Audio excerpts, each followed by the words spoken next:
Welcome back to Tiny Blue Games. My name's, of course, Csaw or Chris, and today we're talking about Final Fantasy XIV in 2020. Today we have another double feature video for you. It's going to focus on two trials. We got the Chrysalis, hopefully I'm saying that right, where we save our lovely Minfilia, as well as the Steps of Faith, where we face off against a big dragon, which is super exciting as well. So two really epic in a lot of ways trials, and I was really excited to do both of them. We've gotten to the point, obviously you've kind of noticed this by the amount of uploads I've been doing, where I've been very excited to get through into the first expansion. So with that, a lot of content has been coming out as well. It is another rainy day, so if you hear drip drops, that is what it is. But yeah, here we go. You should note at a certain point during this, I will cut from our first attempt of this trial to our second attempt, because we do end up actually wiping on this trial, which is, I think I did wipe on the King Moogle trial as well. So this is the second trial that I've actually wiped on. I'd say this one was more challenging in a lot of ways. Like, even though we only wiped the one time and we do complete it the second time, we almost wiped the second time, and there's a lot of times throughout this entire trial where people are almost dead. I'm rezzing people. I think we only had half the team alive when we did end up killing it. So this is definitely one of the hardest trials I've been in, and I think it makes a lot of sense with where we are in the story. So you'll also notice right away that I have not looked up at all how to do this trial beforehand. So you can see me kind of like hesitantly looking at these orbs. I'm like, what is this? But I noticed that a lot of people are choosing to run into them, and I see sort of dots or debuffs stacking with people, and I kind of put it together that maybe you can only take so many of those before your stacks are too high and you're gonna end up dying. Obviously, I also think that they charge up the boss as well, so it's kind of one of those things where you have to sacrifice yourself, but everyone can only sacrifice so much without dying. And you'll see here that there is an ultimate attack afterwards, and I would assume the power of that attack is based on how many orbs do get through to him. So we did survive that one, but it is that kind of attack that does do a lot of damage. He's also got a huge burst attack that he does in a single line, which is a pretty quick telegraph. So this, it's not fun and games. We are out for blood here as we face off against the Asians, I guess, Asians. I'm sorry.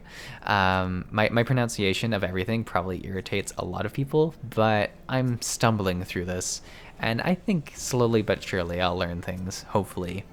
That being said, I do say just words differently, and I apologize. But yeah, we're trying to save Minfilia from...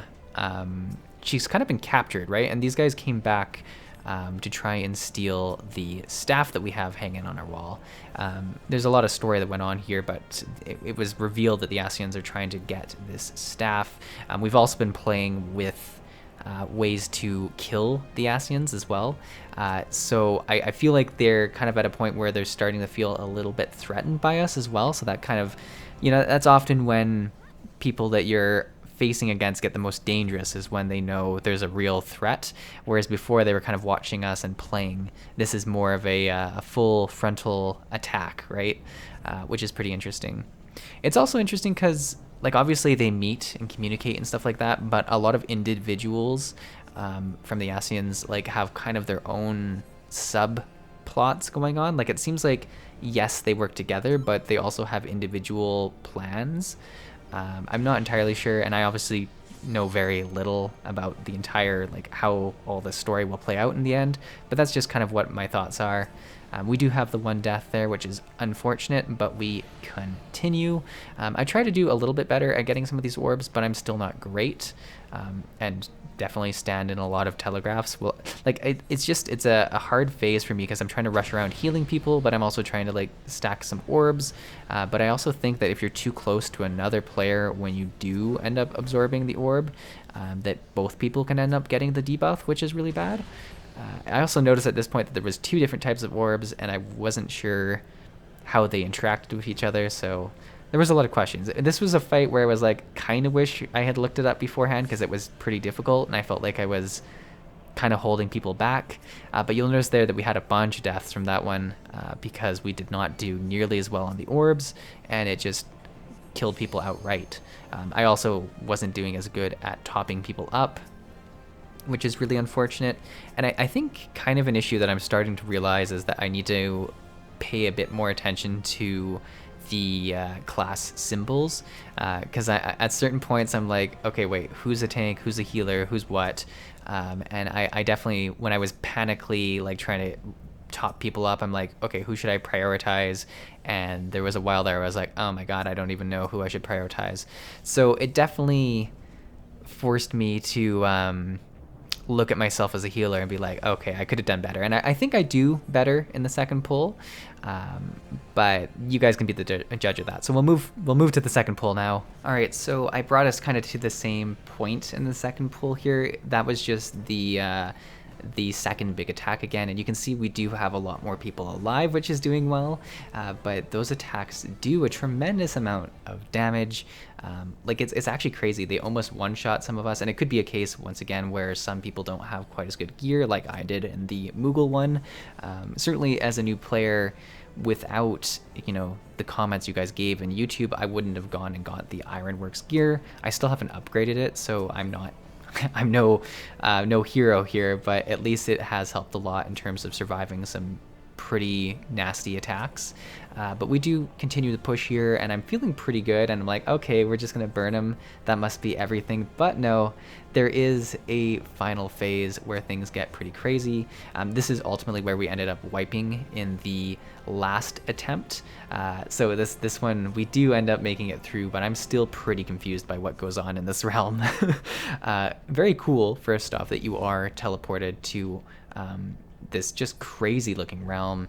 I think right away all of the white and like just people dying from different things and like meteors falling to the earth, I was very confused. With a lot of these attacks in other fights, it's made a lot of sense to kind of like have a lot of people stack in to absorb the damage, but as it turns out, it seemed like you were only supposed to have one person go in them, or at least that's what it was looking like. So I was trying to just heal everyone I could and top people up. Like, I'm just blowing all of the mana I have. I know that we're pretty close to winning this. I do end up absorbing one myself, and I do survive, but just barely. We had one person go down already, and it's just like I'm running on fumes in terms of mana right now, but we do survive that phase, which is great. It was a very challenging time, and we come out to face the boss again. He's at 12%. We've got almost everyone up. I'm still feeling pretty optimistic, but I am low on mana. You can see me just trying to get any kind of mana back I can.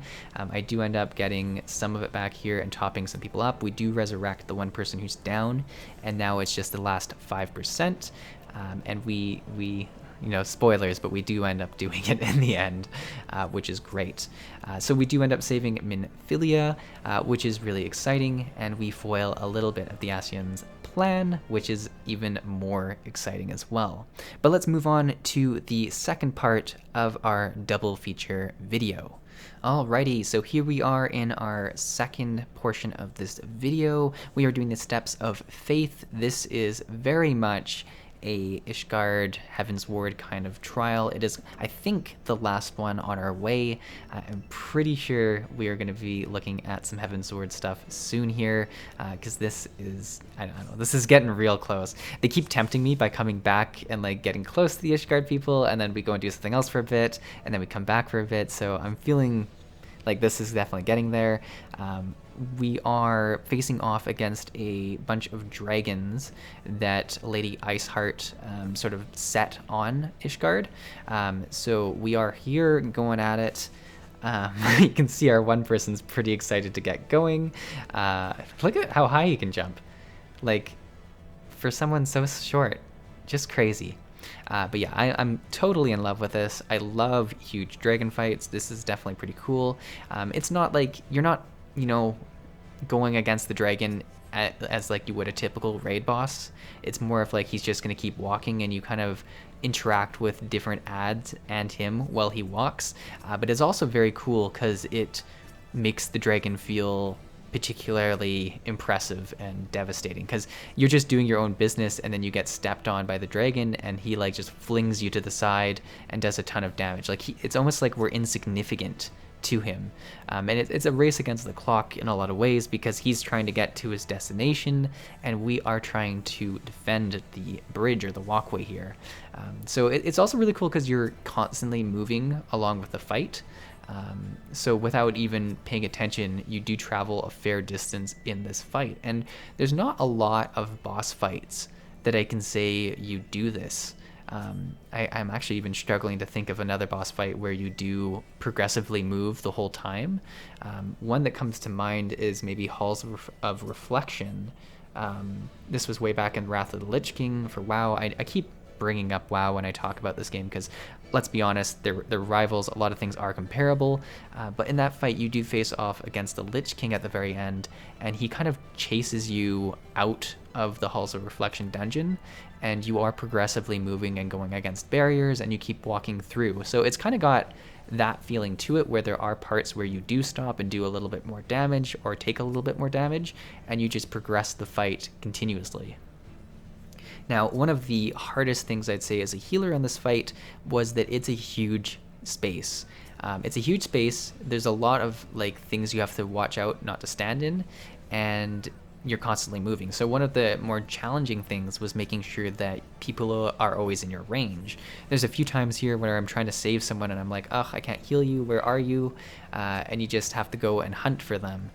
And it gets really challenging that way. The other thing is, if people do die and they're kind of left back in the distance, it's, you're not going to be able to resurrect them, I don't think. At least I think you need the person to be close. I'm actually not, I don't know if I do try resurrecting someone who's out of range or what happens there. I assume they have to be in range, but don't take my word for that. Any new players who stumble upon these videos should never take things that I think happen in the game as what does happen in the game. I make a lot of mistakes, and I think it's very fair for new players to make mistakes. It might not be fair for me to call myself a new player after still doing videos. Like it's almost been a year of Final Fantasy, which is just absolutely crazy. But I really have enjoyed going through the game. It's been tremendously enjoyable. I think it'll really hit home when I finally end up doing a festival event that I've already done, and I'm like, okay, here we are.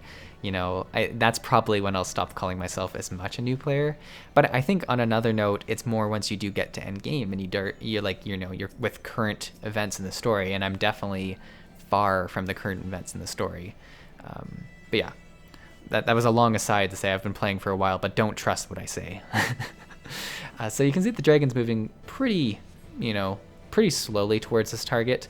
I often wonder if he could just sprint and make a break for it, but we are progressing through it pretty quickly. He does do a fair bit of damage if you aren't paying attention, so it does get occasionally very difficult, and you have to kind of jump into action to heal people, but for the most part it's a pretty calm fight, where as long as you keep everything just going and sort of watch out for these huge telegraphs that take up a lot of space, you're probably going to do all right. You'll see here, though, that a lot of people who are DPSing, who have to get close and do the damage, do end up getting hit by some of these telegraphs, and that's when you have to top everyone up, or else they're going to get picked off pretty quickly. So it's definitely a fight that I think if you lost too many people, or too many people got damaged all at once, things could go pretty crazy. But as long as you are keeping people topped up, as long as you're watching on, regaining your own MP and just being in good positioning, you shouldn't have too much going on. Now, I do notice that there are cannons as well, and I see some players going to interact with them. As the healer, I didn't think it was really my place to go there, but they might play a part in the fight as well. So I'm not able to share a ton about that, as I didn't go and try it. I had my own stuff going on, but it did seem like DPS were regularly going to them, and maybe you're able to do a couple shots before they get destroyed. I'm sure someone in the comments would have a little bit more information about that part as well. But yeah, especially, so we do, it gets pretty tense here because you do get pretty close to the barriers, right? And he's, still got a fair bit of health, because you have to focus the ads as well as the boss, right? And that's kind of where I guess it's a bit of a DPS race, in the sense that you need to be able to damage the boss as well as the ads enough that he does not reach his destination. Now, fortunately, we don't end up wiping on this, so I don't know. I mean, kind of fortunate, but I kind of want to see what happens when he does get to the end there, if he just goes crazy and destroys everything, you know, or if he's just sitting there proud of what he did. I'm talking about the dragon like a cat now, so don't worry about it. You know how cats sit like when they're proud, like kind of like all like a sphinx or whatever, like they're all like, yeah, this is my spot, come take it from me. I think that's what the dragon would do, but I have no promises or no evidence to support that theory.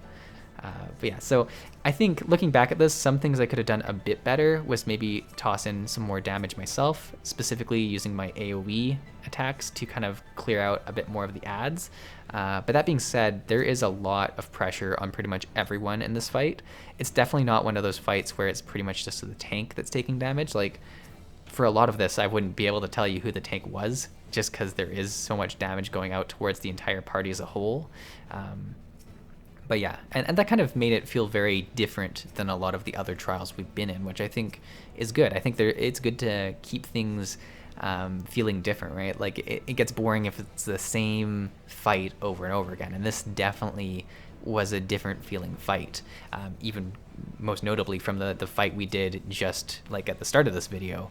There's a lot of mechanics that are completely different, and it as a healer, it just keeps you doing things differently. So you can see here at the very end, things got pretty crazy. We almost got overwhelmed. Like it was almost a wipe, but we were able to have him damaged enough that the people who were still alive were able to progress. And then B, I was able, I think, to cast a resurrect on one of the other people as well.